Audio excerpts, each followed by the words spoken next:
الله الرحمن الرحيم الحمد لله رب العالمين الحمد لله الذي لا يبلغ مدعته القائلون ولا يحصي نعماءه العادون ولا يؤدي حقه المجتهدون الذي ليس لشرفته عد محدود ولا نعت موجود ولا وقت موجود ولا أجل معدود فطر الخلائق بقدرته ونشر الرياح برحمته ثم الصلاة والسلام على أشرف الأنبياء والمرسلين سيدنا ونبينا وحبيب قلوبنا وطبيب نفوسنا أبي القاسم محمد اللهم صل على محمد وآل محمد وعلى أهل بيته الطيبين الطاهرين المعصومين المنتجبين الذين أذهب الله عنهم الرجس وطهرهم تطهيرا اللهم صل على محمد وآل محمد كما بقيت الله روحي وأرواح العالمين على تراب مقدمه الفداء رب اشرح لي صدري ويسر لي أمري واحلل عقدة من لساني يفقهوا قولي ولعنة الله على أعدائهم أجمعين من يوم هذا إلى يوم الدين أما بعد قال تبارك وتعالى في كتابه بسم الله الرحمن الرحيم ألف لام ميم أحسب الناس أن يتركوا أن يقولوا آمنا وهم لا يفتنون اللهم صل على محمد وآل محمد ولی عصر امام زمان اجل اللہ تعالی فرجہ شریف کے ظہور میں تعجیل امام کی سلامتی امام زمانہ یہ لشکر میں انشاءاللہ شامل ہوں اور ہماری عزاداری امام زمانہ کی بارگاہ میں مورد پسند قرار پائے اس دعا کی استجابت کے لیے صلوات پڑھ دے محمد وعلی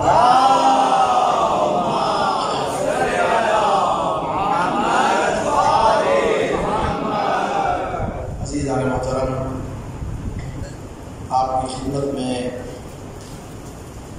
گفتگو ہو رہی ہے قرآن میں امتحانات الہی کوشش کر رہا ہوں تاکہ آپ تک قرآن کا اور وارثان قرآن کا پیغام پہنچا سکوں اور میں مل کر کوشش بھی کریں زندگی میں عمل میں کہ آنے والے امتحانات میں سرخرو ہو کر گزرے اللہ کی اور اہل بیت کی مدد سے عرض کیا میں نے آپ کی خدمت میں کہ پروردگار عالم ارشاد فرما رہا ہے آیا تم یہ گمان کرتے ہو کہ تمہیں چھوڑ دیا جائے گا اس بات پر کہ تم کہو کہ ہم ایمان لے آئے اور تمہیں آزمائش میں نہیں ڈالیں گے یہ تم سے پہلے والی امتوں سے بھی امتحان لیتے رہے تم سے بھی امتحان لیں گے کل جہاں گفتگو ختم ہوئی تھی وہاں شروع کرنے سے پہلے دو چار باتیں اس امتحان کے عنوان سے جو متصل ہیں اور ضروری ہے بیان کرنا میں آپ کی خدمت میں عرض کرنا چاہتا ہوں انشاءاللہ توجہ میری جانب رہے عزیزان محترم خداوند متعال کی یہ سنت ہے اور خدا کی جو سنت ہے وہ تبدیل نہیں ہوتی ہم ہیں جو آج ایک بات کرتے ہیں کل دوسری کریں گے 2 گھنٹے کے بعد دوسری کریں گے یہ انسان کے اندر تو یہ برائی یا خوبی جو بھی آپ کہیں پائی جاتی ہے لیکن پروردگار عالم نے جو بات کہہ دی، جو سنت بنا دی، اس سنت میں تبدیلی نہیں آئی۔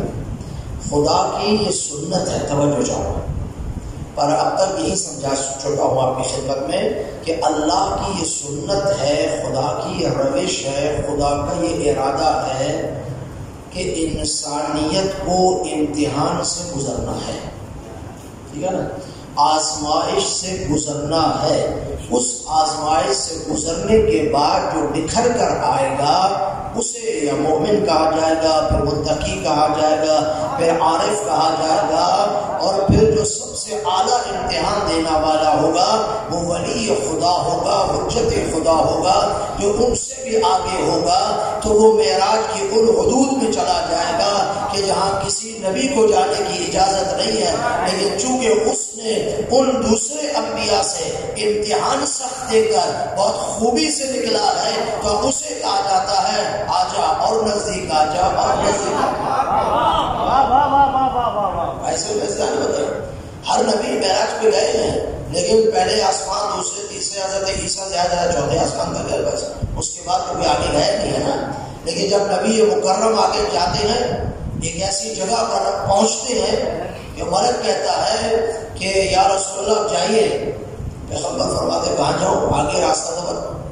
تو یا رسول اللہ اگر یہاں سے ایک قدم میں نے آگے بڑھا ہے میرے پر چل جائیں گے، اب یہاں سے میں آگے نہیں جا سکتا ہے۔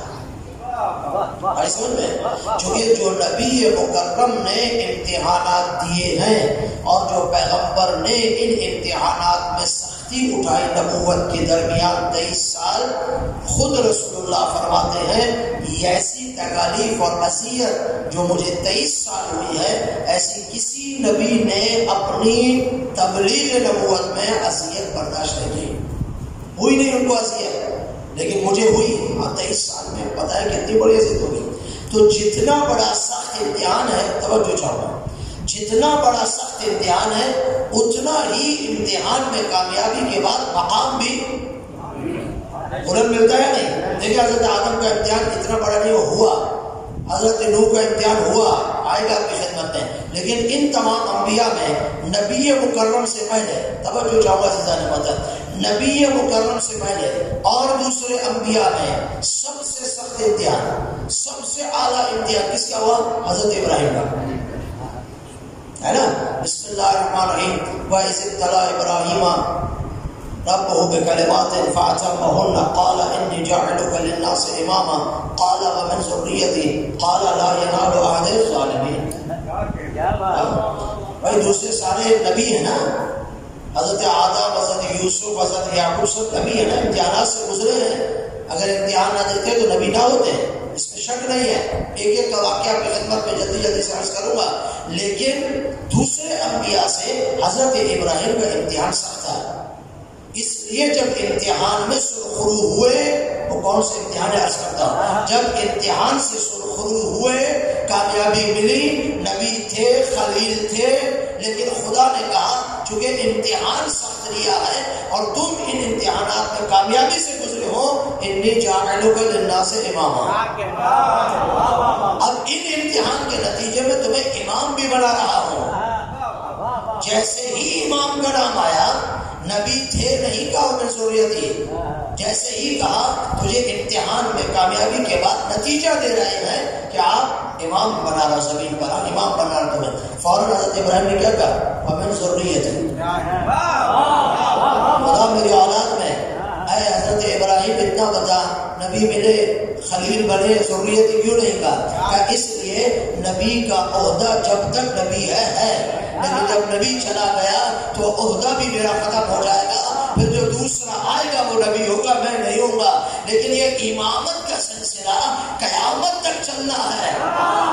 اولاد کے لیے وہ مانگو جو قیامت تک چلنے والی چیز ہے۔ صلوات پڑھے محمد آل محمد۔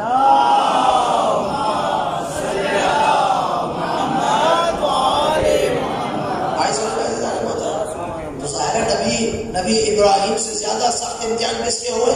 نبی رحمت صلی اللہ علیہ وسلم کے، تو ان کو درجہ بھی سب سے اعلیٰ ملا، وہاں تک لے جایا گیا۔ دیکھیں امتحان کے بعد جو نتیجہ ملتا ہے، میں بھی قرآن کی آیت پڑھتا ہوں آپ کی خدمت میں، یہاں سے ایک جملہ عرض کر کے گزروں، آپ کی توجہ انشاءاللہ اس پہ سماعت رہی تو بہت جلد آپ تک پیغام پہنچا سکوں گا۔ امتحان کے بعد، سختی کے بعد جو نتیجہ ملتا ہے نا، وہ بہت خوبصورت ہوتا ہے۔ تمام سختیوں کے بعد نبی رحمت کو وہاں بلایا جہاں کوئی بھی نہیں جا سکتا، جبرائیل امین بھی نہیں جا سکتے، اور جبر جانے فقط ایک ہی جا سکتا ہے جس نے نبی جیسا امتحان دیا، جس نے نبی جیسا، نبی کے ساتھ رہ کر، نبی کے ساتھ رہ کر نبی جیسا امتحان دیا ہو، وہی جا سکتا ہے۔ اسی لیے جب رسول نیچے آئے، لوگوں نے پوچھا یا رسول اللہ، دوسرے نبیوں سے کسی سے پتھر سے بات ہوئی، کسی سے درخت سے، کسی سے فلاں، آپ کے ساتھ کس لہجے میں خدا نے بات کی؟ توجہ چاہوں گا۔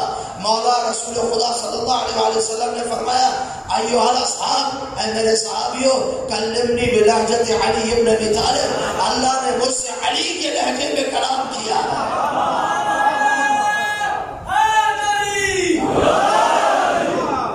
علی کے لہجے میں کلام کیا ہے۔ عزیزان محترم، چونکہ علی نے رسول کے ساتھ رہ کر وہی امتحانات خداوند متعال کے دیے جو پیغمبر اکرم نے نزول وحی سے لے کر وصال تک پیغمبر اکرم پر جتنی تکالیف آئی، امیر المومنین ساتھ ساتھ تھے۔ ایسا میں نہیں تو پھر ان کا درجہ بھی بلند ہے۔ کہتے ہیں آپ کیوں کہتے ہو انبیاء سے افضل علی؟ ہم نہیں کہتے، روایات کہتی ہیں، سمجھ میں آگے نا۔ امیر المومنین نے جو سختیاں برداشت کی اور جس مقام پر خداوند متعال نے رکھا ہے، وہ پیغمبر اکرم کو ہٹا گیا۔ پیغمبر اکرم صلی اللہ علیہ وسلم کا تو مقام بہت بلند ہے نا۔ علی فرماتے میں محمد کا ادنا سے غلام ہوں۔ جب آپ انبیاء کی بات کرتے ہیں، پیغمبر نہیں ہوتے اس میں، پیغمبر کے علاوہ جتنے انبیاء ہیں، جتنے انبیاء۔ اب میں کیا کروں؟ خود امیر المومنین کہتے ہیں یونس کو مچھلی کی پیٹ سے نجات دینے والا میں ہوں، یونس کو مچھلی سے پیٹ سے نجات دینے والا میں ہوں، آدم کے بخشش کروانے والا میں ہوں، یوسف کو چوک کر کنویں کے اس میں سے نجات دینے والا میں ہوں۔ تو اب جن انبیاء کو خود علی نے پناہ دی ہو، وہ علی انبیاء سے افضل ہوگا یا نہیں؟ صلوات پڑھے محمد آل محمد۔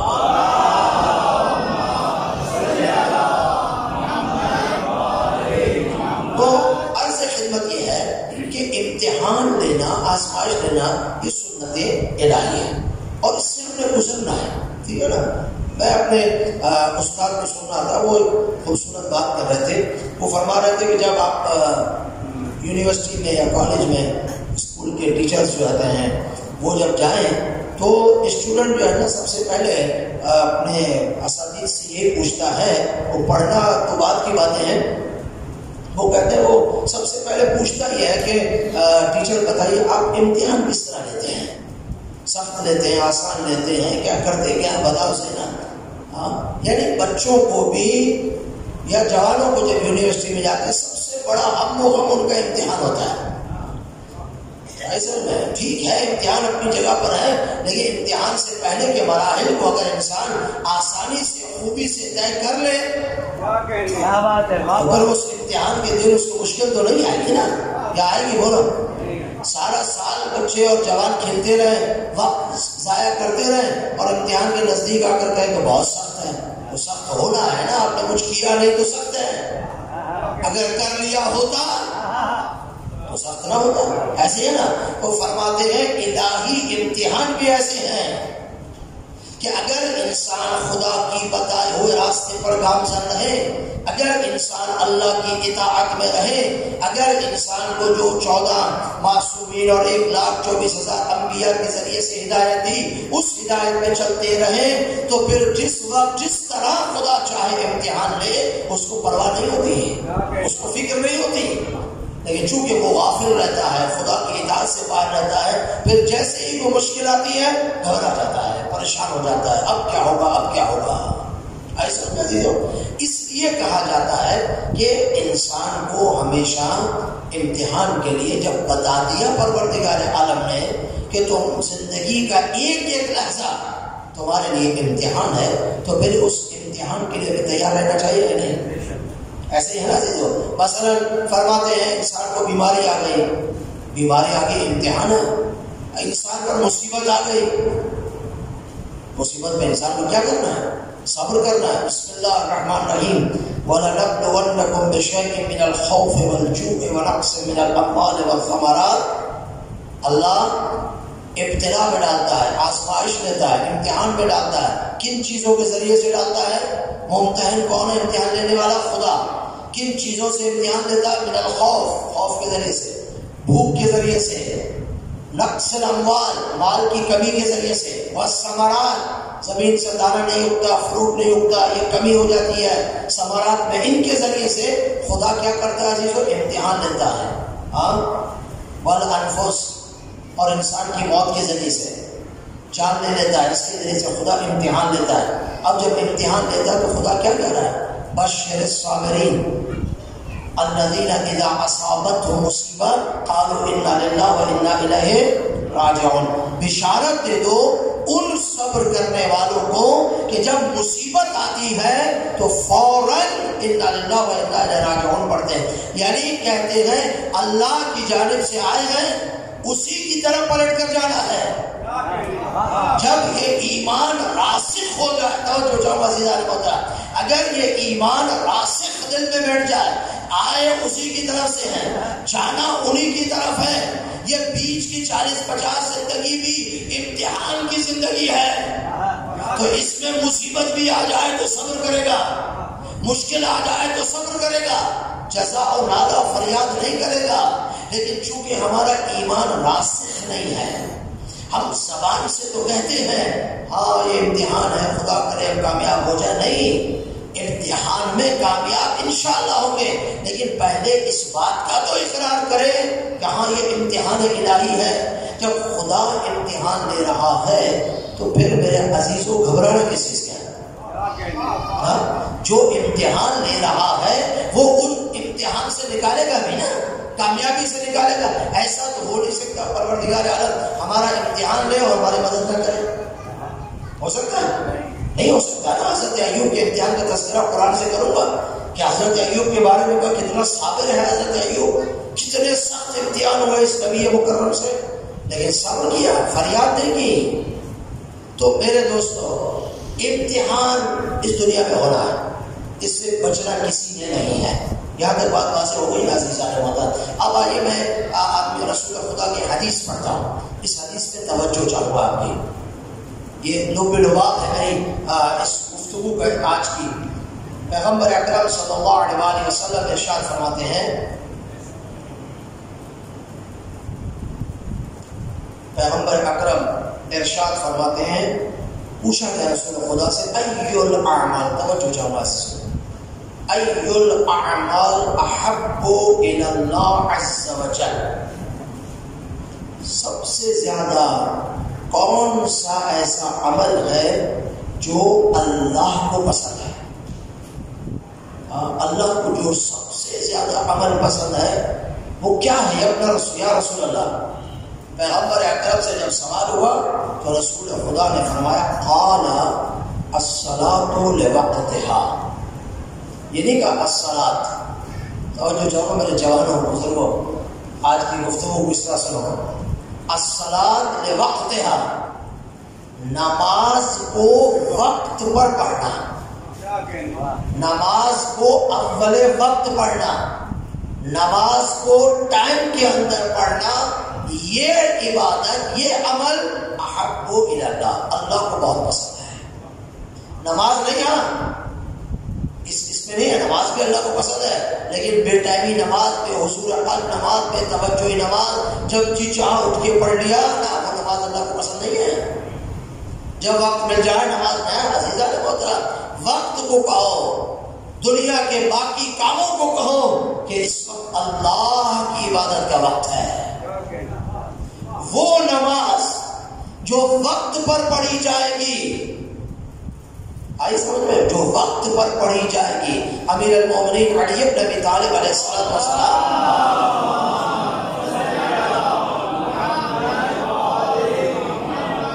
چاہوں گا میرے دوستو غور سے سماعت فرمائیے، جنگ صفین میں یا کسی اور جنگ میں امیر المومنین کی لڑائی ہو رہی تھی، کسی اور جنگ میں مولا لڑ رہے تھے، ایک مرتبہ نماز کا وقت ہوا، دشمن سامنے تلواریں نکلی ہوئی ہیں، جب نماز کا وقت ہوا امیر المومنین نے فرمایا مصلی پہ جاؤ نماز پڑھنی ہے۔ وہ لڑنے والے جو مولا کے ساتھی تھے آئے، کہنے لگے یا علی یہ تو جنگ کا ماحول ہے، اس وقت تو لڑائی ہو رہی ہے، آپ نماز۔ امیر نے فرمایا میں نماز ہی کے تو لڑ رہا ہوں، میں نماز ہی کے لیے تو جنگ کر رہا ہوں، کیوں یا علی مگر وہ نماز نہیں پڑھتے مسلمان ہیں؟ کہا یہی تو وجہ ہے، جو نماز پڑھنی چاہیے وہ نہیں پڑھتے، نماز میری حب کے بغیر ہو ہی نہیں سکتی، میری محبت کے بغیر وہ نماز پڑھ رہا ہے، مجھ سے دور ہو کے نماز پڑھ رہا ہے، میں نماز پڑھ کے بتلا رہا ہوں۔ علی کے نظر میں ایسی حالت جنگ میں بھی نماز اول وقت اہمیت رکھتی ہے، تو علی کا ماننے والا، علی کا شیعہ بھی اپنے آپ کو وقت پر نماز پڑھنے کا پابند بنا ہے، اسی نماز کا فائدہ ہے۔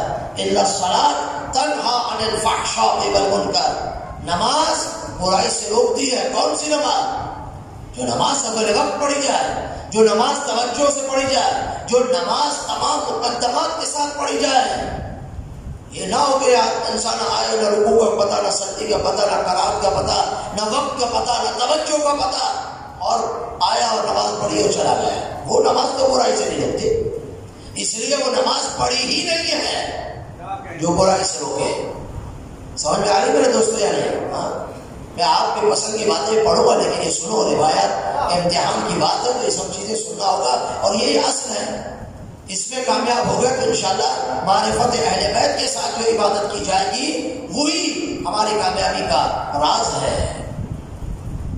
دوسری روایت میں پیغمبر اکرم سے پوچھا گیا ای الاعمال اقرب الی الجنہ، وہ کون سا عمل ہے جو جنت کے نزدیک ہے؟ محبوب عمل کون سا ہے؟ الصلاۃ وقتہا، نماز وقت میں پڑھی جائے۔ وہ عمل جو اقرب الی الجنہ ہے، جنت کے نزدیک ہے، وہ کون سا ہے؟ فرمایا الصلاۃ علی وقتہا، وقت پر نماز پڑھنا۔ کتنی خوبصورت روایت ہے عزیزان محترم۔ امیر المومنین علی علیہ السلام نے اپنے بیٹے کو وصیت کی اوصیک یا بنی بالصلاۃ عند وقتہا، میرے بیٹے حسن میں وصیت کرتا ہوں نماز عند وقتہا، وقت پر پڑھی جائے۔ مخاطب امام حسن علیہ السلام ہے، کل آپ یہ نہ کہ مخاطب امام ہے ہمارے لیے میسج اور پیغام کہ وقت پر نماز پڑھو، علی کی ماننے والوں ہے۔ اب یہ روایت آپ سنیں امتحان والی۔ قال امام الصادق علیہ السلام،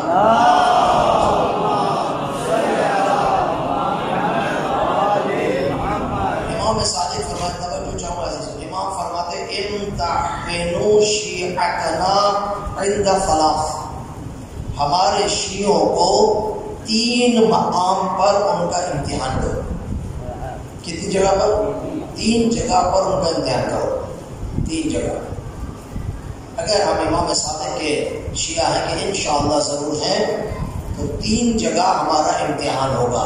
چھٹے امام فرما رہے ہیں، پہلی جگہ فرمایا کہ عند مواقیت الصلاۃ کیف محافظتہم، ہمارے شیعوں کا امتحان کرو وقت نماز پر، نماز کے وقت پر ان کا امتحان کرو، دیکھو کیف محافظتہم، کس طرح نماز کی حفاظت کر رہے ہیں۔ اللہ یعنی بتلا رہے ہیں چھٹے امام، ہمارا یعنی ہمارے شیعوں کا امتحان مسجد میں ہے، وقت صلاۃ میں ہے، کیف نحافظہم، کیسے محافظت کرتے ہیں۔ خدا کیا کہتا ہے؟ فویل للمصلین الذین اذا صلاتہم ساہون، جب وہ نماز پڑھتے ہیں تو ساہون ہوتے۔ ساہون یعنی کیا ہے یہاں پر؟ یعنی بغیر وقت کے نماز پڑھ رہے ہیں، توجہ نہیں ہے، ٹائم کا کوئی پتہ نہیں ہے۔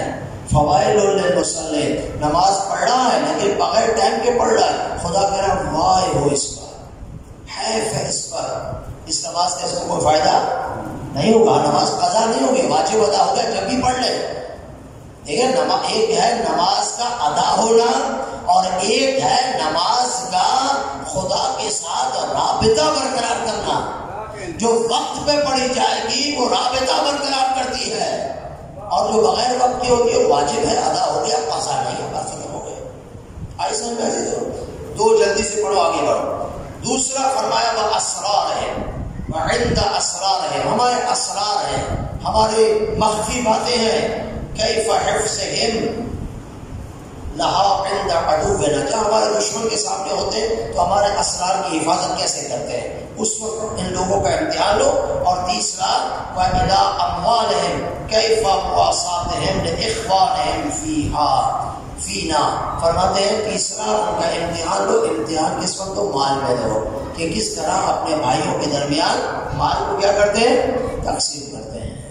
تو عزیزان محترم، کہنے کا مقصد یہ ہے کہ ہم امتحان سے گزر رہے ہیں، آزمائش سے گزر رہے ہیں.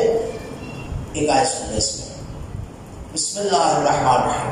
میں نے کہا نا سختی اور مشکل یہ ہماری زندگی کا حصہ ہے نا. یہ آپ یہاں پر آئیں گے کہے مولانا ہمیں بتاؤ کس طرح اپنی زندگی کو کیا کہتے ہیں، سکون والی زندگی، بے چینی سے باہر زندگی، خوبصورت زندگی، پتہ نہیں نعمتوں سے بھری زندگی، کسی قسم کی کوئی تکلیف نہ ہو.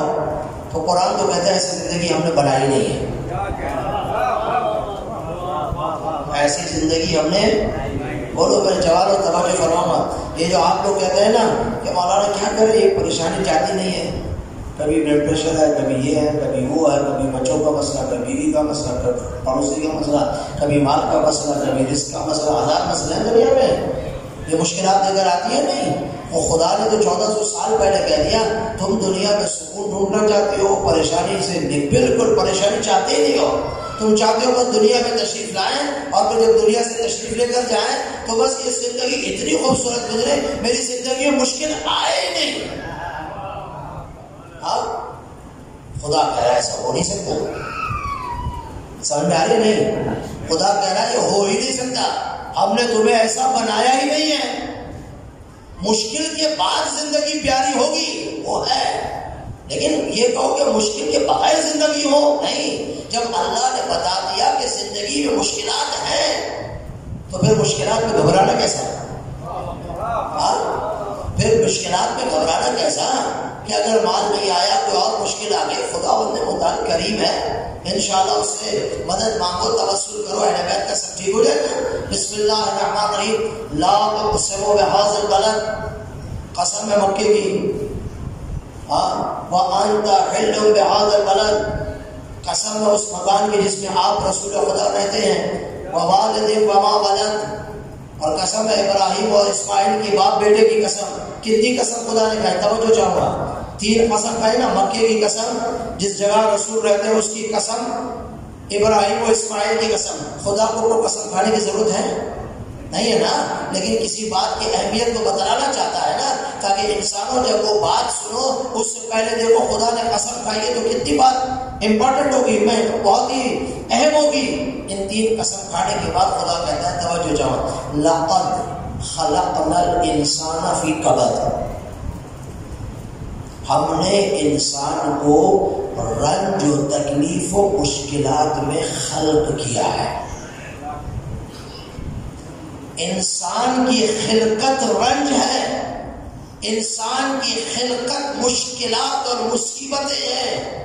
ان مصیبتوں سے نکل کر جب انسان جائے گا تو لذت ملے گی، اور وہی لذت ہوتی ہے جو مشکل کے بعد حاصل ہو. بغیر مشکل کے انسان کو مثلا باپ کا نہ جانے کتنے پیسوں والا، اس کے پاس جو ہے کیا ہے، وہ پرائم منسٹر ہے کیا، اس کے پاس مال کہاں سے ہے، برادر جیسا بھی ہو، اب وہ جو وراثت میں ملے، توجہ چاہوں گا میں آپ سے پوچھتا ہوں، وہ باپ کا یا دادا کا یا فیملی کا وہ پیسہ کہاں سے ہے، اسے چھوڑو، میں اسے تعلق نہیں ہے، لیکن وراثت میں اسے نہ جانے کتنے ہزار لاکھوں کروڑوں اربوں روپیہ مل گیا. ہاں باپ مر گیا، گھر بھی ماشاءاللہ بہترین بنگلے، 2-4 گاڑیاں بھی، سب چیزیں اس بچے کو مل گیا. مجھے اتنا دل سے بتا، اس بچے کو لذت ملے گی اس پیسوں میں؟ یار بولو آپ بولو، حقیقت بولو آپ، یہ کہ وہ الگ بات ہے دنیا کیا کہتی ہے، لیکن اس کو لذت ملے گی نہیں. اس نے بغیر رنج و تکلیف کے یہ پیسہ حاصل کیا، زندگی کر رہا ہے. اب جب بغیر اور رنج و تکلیف کے پیسہ خرچ کیا، اب یہ جہاں چاہے پھینکے، جہاں چاہے اسراف کرے، جہاں چاہے خرچ کرے، اس کو کچھ نہیں ہوگا، اس لیے کہ اس نے رنج کے بعد حاصل نہیں کیا. بولو صحیح نا، ایسا ہے نہیں؟ ہاں، لیکن جو رنج و تکلیف کے بعد صبح سے شام تک کماتا ہے، صبح سے شام تک دھوپ پہ کھڑا ہو کر کماتا ہے، جو پیسے لے کے آئے گا وہ پیسوں کو ویسے پھینک دے گا یا 1000 مرتبہ سوچے گا ضرورت ہے یا ضرورت نہیں ہے؟ سوچے گا نا، چونکہ وہ ساری رات دھوپ پہ کھڑا، دوپہر کو، رات کے دوپہر کو سارا دن دوپہر پہ کھڑا ہوا تو کچھ ملا ہے. تو رنج کے بعد جو اسے پیسہ ملتا ہے وہ اللہ کا شکر کر کے لے کے گھر آتا ہے اور آپ کے کہتا ہے میں نے آج یہ کمایا، بڑا خوش ہوتا ہے. ایسے ہی ہے نا.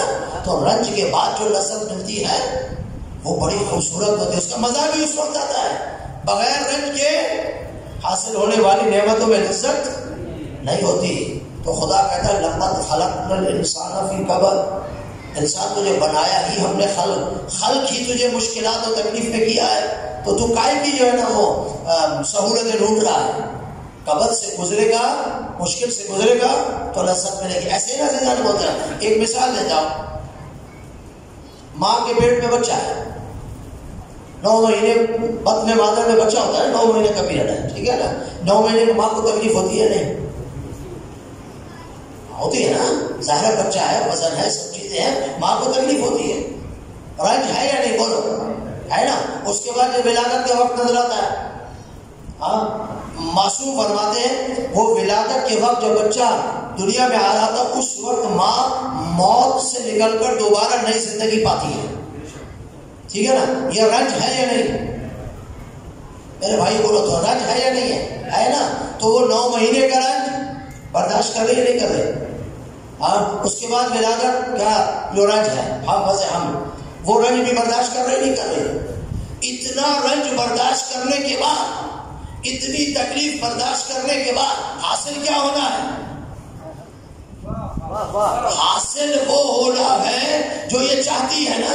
یہ اگر بغیر رنج کے ملتا تو وہ محبت اسے حاصل نہ ہوتی جو رنج کے بعد جیسے ہی بچہ دنیا میں آتا ہے ماں اپنا سارا درد بھول جاتی ہے، سارے رنج بھول جاتی ہے، لپک کر بچے کو اٹھاتی ہے اور وہ لذت حاصل کرتی ہے. اللہ اکبر. یہ لذت اس رنج کے بعد حاصل ہو رہی ہے اصل میں.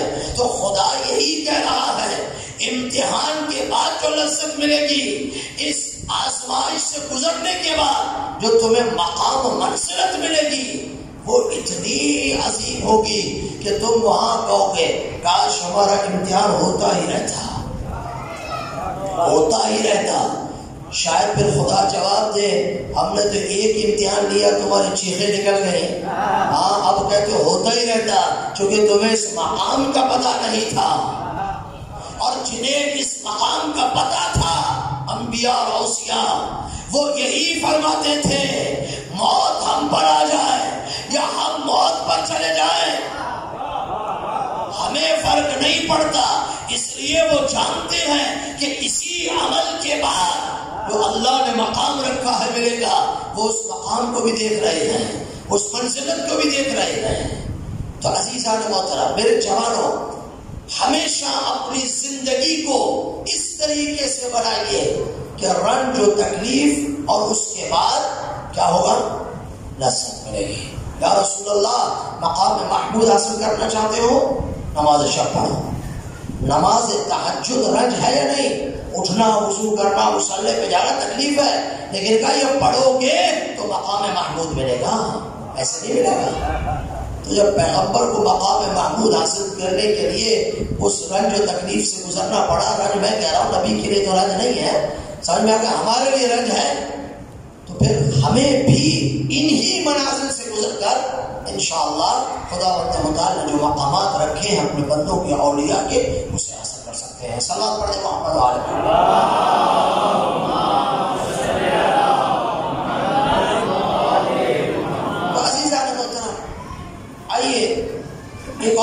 تذکرہ مختصر کروں اور آپ کو اجازت دوں. آج یہ باتیں امتحان کے لیے بہت ضروری تھی جو میں نے آپ کی خدمت میں بیان کی ہے، تاکہ ہم منزل ب منزل انشاءاللہ اپنے اس موضوع کو آگے لے کے چلیں. ٹھیک ہے میرے دوستوں، امام زمانہ پسند بلند صلوات بھیجتے محمد.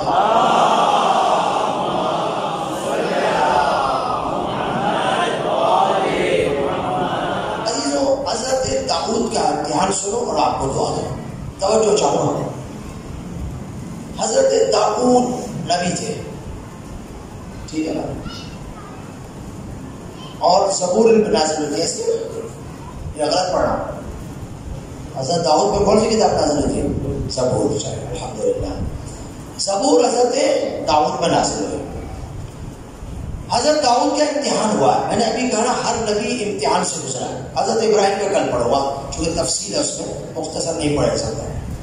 قرآن مجید سورہ صاد میں صافات کے بعد سواد ہے. سورہ صاد میں ان آیات کو بیان فرما ہے. توجہ چاہو. پروردگار عالم کہہ رہا دو شخص حضرت داؤد کے پاس آئے اور دروازے سے بھی نہیں آئے. حضرت ابراہیم جس محراب میں عبادت کرتے تھے وہ پیچھے سے محراب کی دیواروں کو بلان کے اندر آئے. جیسے ہی وہ حضرت ابراہیم کے سامنے دونوں پہنچے، حضرت ابراہیم ڈر گئے. ظاہر ہے کہ انسان بیٹھا ہو اور اچانک اوپر سے آ جائے تو ڈرے گا یا نا کوئی بھی ہو. ٹھیک ہے، حضرت ابراہیم ڈر میری طرح نہیں تھا، لیکن اچانک حضرت ابراہیم کو حضرت داؤد کو کون آ گیا اس وقت، کیسے آ گیا؟ وہ جو دو شخص آئے تھے انہوں نے کہا کہ حضرت داؤد گھبرا مت، ہماری ایک مشکل ہے، ہم اپنی مشکل آپ کے سامنے لے کر آئے. توجہ شما سے، ہم اپنی مشکل آپ کے سامنے لے کر آئے. کہا کیا مشکل ہے بتاؤ. دو میں سے ایک نے کہا ہم دو بھائی ہیں، ایک کے پاس 99 بھیڑیں ہیں 99 اور دوسرے کے پاس ایک بھیڑ ہے. ٹھیک ہے. حضرت داؤد اس وقت قضاوت کے لیے مشہور تھے. اور یہ بھی آپ کو عرض کر دوں کہ مفسرین نے بیان فرمایا ہے یہ امتحان لینے والے عام انسان نہیں تھے. اللہ نے ملائکہ کو بھیجا تھا. داؤد آپ دیکھو صحیح ہے، حضرت داؤد کے امتحان تو لیں ایسا میں تو دونوں کا ہمارے پاس، ایک نے کہا میرے پاس 99 ہے، دوسرے کے پاس ایک ہے. اب یہ جس کے پاس 99 ہے یہ کہہ رہا ہے کہ یہ جو ایک تیرے پاس ہے یہ بھی مجھے دے دے.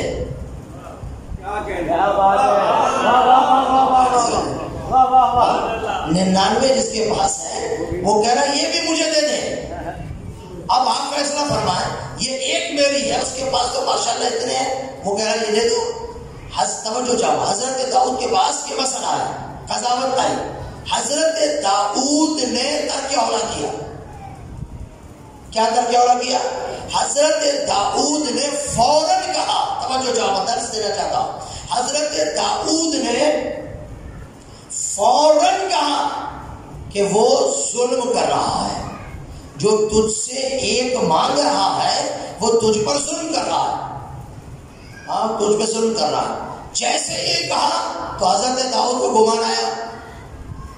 گمان کیا ہے وہ آیت پڑھتا ہوں، لیکن توجہ چاہوں گا. اب جب فیصلہ کر دیا، فیصلہ جلدی میں کر دیا. اب حضرت داؤد کو توجہ چاہوں گا، کم از کم 99 جس کے پاس بھیڑیں تھی اس سے پوچھنا تو چاہیے تھا نا کہ بھائی تم یہ ایک بھی کیوں مانگ رہے ہو؟ ہمارے پاس تو 99 ہے، تمہیں اس کو دے دینا چاہیے بیچارے کو، تم اس سے ایک بھی مانگ رہے ہو. داؤد کا کام یہ تھا جلدی نہ کرتے بلکہ اس سے پوچھتے کہ کیوں مانگ رہا ہے. اگر وہ دلیل کانے کنندہ دیتا تو فیصلہ کر دیتے، لیکن نہ ہوتا تو فیصلہ کرتے، سن کر فیصلہ کرتے. بھائی سمجھو. تو یہ آیت ہمیں بتاتی ہے بزرگوں جوانوں کہ اگر کوئی تمہارے سامنے آ کر دو کی بات کرے تو فوراً فیصلہ مت کرو، دونوں کو سنو تو صحیح آخر کون کون کیا کہہ رہا ہے. سمجھ آئے؟ ایسا نہیں ہو سکتا کہ مثلا دو بھائیوں میں لڑائی ہوئی تو ایک بھائی آپ کے نزدیک ہے, دوسرا اس کا آپ کے نزدیک نہیں ہے, تو جو آپ کے نزدیک ہے اس کی بات آپ نے سنی اور فیصلہ دے دیا وہ غلط ہے. نہیں, ایسی بات نہیں ہے.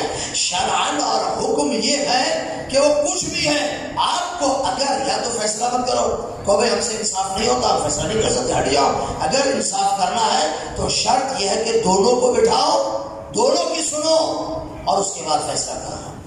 ایسا کیا؟ اب حضرت داؤد نے جلد بازی فیصلہ کر دیا, جلد بازی فیصلہ کر دیا, ترک اولا کیا نا, گناہ تو نہیں کیا, سوچ لینا چاہیے تھا فیصلہ کرتے وقت, لیکن ترک اولا کیا. فوراً جیسے ہی متوجہ ہوئے, توجہ چاہوں گا, توجہ, متوجہ ہو جانا بھی بہت بڑی نعمت ہے. جیسے ہی متوجہ ہوئے تو خود کا وزن داؤد انما فتناہ, فوراً متوجہ ہوئے کہیں یہ میرا امتحان تو نہیں لیا جا رہا. فوراً فیصلہ دینے کے بعد متوجہ ہوئے کہ یہ خدا میرا امتحان تو نہیں لے رہا, اور جیسے ہی متوجہ ہوئے قرآن کہہ رہا فاستغفر ربہ وخر راکعا واناب, فوراً پروردگار عالم کی بارگاہ میں توبہ کی اور خدا کے سامنے جھک کر رکوع کیا, سجدہ کیا, انابہ کیا, توبہ کی. تو حضرت داؤد کا یہ امتحان ہوا, لیکن چند ثانیے کے لیے حضرت داؤد نے ترک اولا کیا, یعنی اس وقت, اس لحظے, اس امتحان میں کامیاب بولیے نہیں ہوئے, اور فوراً متوجہ ہو گئے, اللہ کی بارگاہ میں استغفار کیا. پھر قرآن مجید میں آگے پروردگار کہہ رہا ہے ہم نے داؤد کو اس استغفار کے نتیجے میں ملک عطا فرمایا. اللہ اکبر. ہم نے اس کے نتیجے میں حضرت داؤد کو ملک عطا فرمایا. ملک دینا تھا لیکن بغیر امتحان کے نہیں, امتحان کے بعد ملک دینا تھا. توجہ چاہو عزیزان, تو جب امتحان سے گزرے, متوجہ ہوئے, اور خدا نے پھر انہیں ملک دیا, اور ملک دینے کے ساتھ ساتھ حضرت داؤد کو ہاتھ میں لوہا موم ہو جانے کی طاقت بھی عطا فرمایا. ایسا باقی کل پڑھوں گا یہاں سے یہ ملک ہے کیا, انشاءاللہ اپنی خدمت میں عرض کروں گا اگر زندہ رہے تو. عزیزان محترم, حضرت آدم کا امتحان آپ نے دیکھا, ترک اولا کیا, اس کے بعد انی جاعل فی الارض خلیفہ. یہاں حضرت داؤد نے ترک اولا کیا, استغفار کیا, فوراً ملک بھی دیا, العزم نبی بھی بنے, صاحب کتاب نبی بنے, سب امتحان کے بعد آیا. تو یہ سارے مراحل امتحانات کے بعد ملتے ہیں. تو جب انبیاء کے لیے یہ حکم ہے تو میں اور آپ تو پھر 24 گھنٹے امتحان میں ہیں نا, ہم تو بغیر امتحان کے نہیں ہو سکتے نا. تو ہماری بھی آزمائش اور ہمارا امتحان لے رہا ہے. فقیر ہمارے سامنے آ جائے, ہمارا امتحان ہے. یقین رکھو, بعض اوقات یہ سوچا کرو, اس لیے معصوم کا فرمان ہے, اگر آپ کے پاس کوئی آ جائے نا, آج کل اللہ کی پتہ نہیں مستحق ہے نہیں ہے, چل بھی رہا ہے, بہت ساری ایسی چیزیں مستحق ہوتا نہیں, آ جاتا لینے کے لیے, تو معصوم کا فرمان ہے جو آپ کے پاس آ جائے نا, اگر آپ کو پتا بھی ہے نا مستحق نہیں ہے یا فلاں ڈرامہ کر رہا, جو کچھ بھی کر رہا, پھر بھی اس کو خالی مت لوٹا, کچھ نہ کچھ جیب سے نکال کے اس کے ہاتھ میں رکھ دو. شاید اللہ نے اس کو بھیجا ہے تمہارا امتحان لینے کے لیے.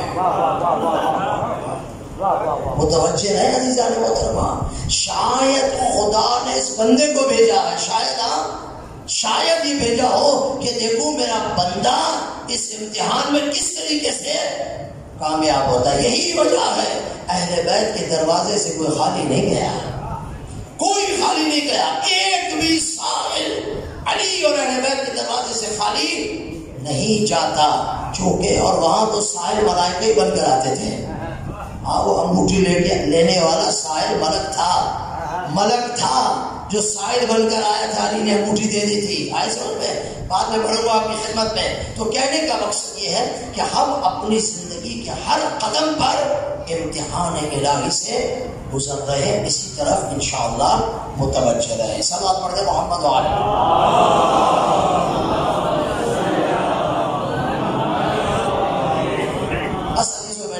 آپ کی زحمت کو تمام کیا، انشاءاللہ کل اسی مرحلے کو آگے بڑھائیں گے اور محمد آل محمد علیہ السلام کے فضائل بھی آپ کو سناؤں گا کہ جس سے دل ہمارے نورانی ہو. السلام علیکم یا ابا عبداللہ حسین وعلی علی ابن الحسین وعلی اولاد الحسین وعلی اصحاب الحسین. میرے مولا آپ کو سلام. آج 4 محرم کا دن گزر گئے ہیں. آہستہ آہستہ چند دنوں کے بعد شب عاشور آئی تھی اور پھر چند دنوں کے بعد ہی حسین کا عاشور پڑ گیا. جتنا بھی ہو عزاداری سید الشہداء کریں، جتنا بھی ہو ماتم کریں، گریہ کریں، خداوند متعال ہماری گریہ کو، ماتم کو، عزاداری کو قبول فرمائے انشاءاللہ العزیز. عزاداروں، امام حسین علیہ السلام حضرت زینب کبریٰ سلام اللہ علیہا کے خیمے میں بیٹھے تھے، باتیں ہو رہی تھی. دشمن کے لشکر میں اضافہ ہو رہا تھا. ایک مرتبہ بی زینب سلام اللہ علیہا نے فرمایا، حسین میرے بھائی، اگر کوئی ہے ہمارا بھی دوست چاہنے والا رہ گیا ہو جسے ہم بلائیں؟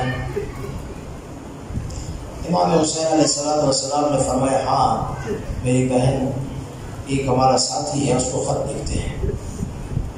بچپن کا ساتھی تھا، حبیب ابن مظاہر. یا صاحب الزمان، اصحاب حسین کو یاد کرو، حسین راضی ہوتے ہیں. کا خط لکھو. امام حسین علیہ السلام نے خط لکھا حبیب ابن مظاہر کو. حسین کی طرف سے خط لکھا، اے حبیب، تیرا حسین تیرا مولا کربلا کی سرزمین پہ آ چکا ہے. حسین تیری مدد چاہتا ہے، لیکن حبیب میں اکیلا نہیں ہوں، میرے ساتھ مخدرات بھی ہیں، میرے ساتھ یہ قافلہ ہے. حبیب میری مدد کو آؤ. عزاداروں، حسین کے ماننے والوں، بس خط جب بند کر رہے تھے نا تو بی بی زینب نے فرمایا، بھیا ایک کام اور کر دو اس خط میں. کیا ہے؟ کہا بھیا خط میں لکھ دو کہ حبیب حسین کی بہن بھی تجھے سلام دیتے. حبیب حسین کی بہن تجھے سلام دے. خط بند کیا، قاصد کو دیا، لے کے چلے. حبیب بازار میں تھے، خط ملا، خط پڑھا، جلدی سے گھر آئے. زوجہ نے حبیب کے چہرے کو دیکھا، غمگین ہے، پریشان ہے. کہا کیا ہوا؟ کہا کچھ نہیں. کہا بتاؤ، پریشان لگ رہے ہو. کہا میرے حسین کا خط آیا ہے. کہا کیا لکھا ہے؟ کہا میں کربلا میں ہوں، آؤ میری مدد کے لیے. کہا اور کیا لکھا ہے؟ کہا فرمایا میں اکیلا نہیں ہوں، میرے ساتھ زینب و کلثوم و رباب و لیلہ صبا مخدرات ہیں. حبیب کیا ارادہ ہے یا صاحب الزمان؟ حبیب بتاؤ کیا ارادہ ہے؟ کا ارادہ تو ہے جانے کا، لیکن تمہیں کس کے حوالے کر کے جاؤں؟ بس اتنا کہنا تھا. علماء پڑھتے ہیں، زوجہ نے کہا کہ تم گھر بیٹھ جاؤ، میں حسین کی مدد کے لیے چلی جاتی ہوں. حبیب نے کہا نہیں، میں جا رہا ہوں. حبیب نے زوجہ کو چھوڑا، خدا حافظ کیا. یا صاحب الزمان، حبیب چلے کربلا کی سرزمین پہ. حبیب پہنچے. یا صاحب الزمان، حبیب کربلا کی سرزمین پہ پہنچے. حسین ابن علی نے استقبال کیا اور حبیب کو اپنے سینے سے لگایا، اپنے خیمے میں لے کر آئے. حبیب کیسے ہو؟ حبیب سفر کیسے رہا؟ بی بی زینب نے پوچھا کون آیا ہے؟ فضا نے کہا حسین کے بچپن کے ساتھی حبیب آئے گئے. کہ میرا سلام پہنچاؤ، حبیب کو میرا سلام دو. بی بی زینب کا سلام ملا. حبیب نے رونا شروع کیا، اے مولا کیا اتنے غریب ہو گئے؟ کیا غلاموں کو شہزادی سلام دے رہی ہے. مولا مجھے اجازت دو, 2 جملے سنا دی دو. مولا مجھے اجازت دو میں جاؤں. یا فاطمہ الزہرا, ایک مرتبہ مولا نے کہا حبیب جاؤ, اجازت ہے. حبیب میدان میں آئے, حبیب نے لڑائی کی, واسطے جہنم کیا دشمنوں کو. ایک مرتبہ چاروں طرف سے حملہ ہوا, حبیب پر تیر و تلوار چلے, حبیب گھوڑے سے زمین پر آئے. السلام علیک یا ابا عبداللہ. حبیب نے سلام کیا. حسین اٹھے, حسین چلے, حبیب کے بدن پہ پہنچے, حبیب کا سر لیا, اپنے زانوں پہ رکھا. حبیب کیا وصیت ہے کہ مولا میں آپ کی زیارت کرنا چاہتا ہوں, میری آنکھ میں خون ہے. حسین نے خون کو صاف کیا, حبیب نے حسین کی زیارت کی. حبیب کی روح نے پرواز کیا. انا للہ و انا الیہ راجعون. میں کہوں حبیب تم چلے گئے, ابھی کچھ دیر کے بعد حسین اکیلے ہوں گے. حسین کا بدن ہوگا, شبر ملعون خنجر لے کے ذبح کر رہا ہوگا. حسین کا بدن ہوگا, گھوڑے دوڑائے جا رہے ہوں گے. حسین کا بدن ہوگا, 70 قدم کے فاصلے سے زینب اپنے بھائی کو ذبح ہوتے.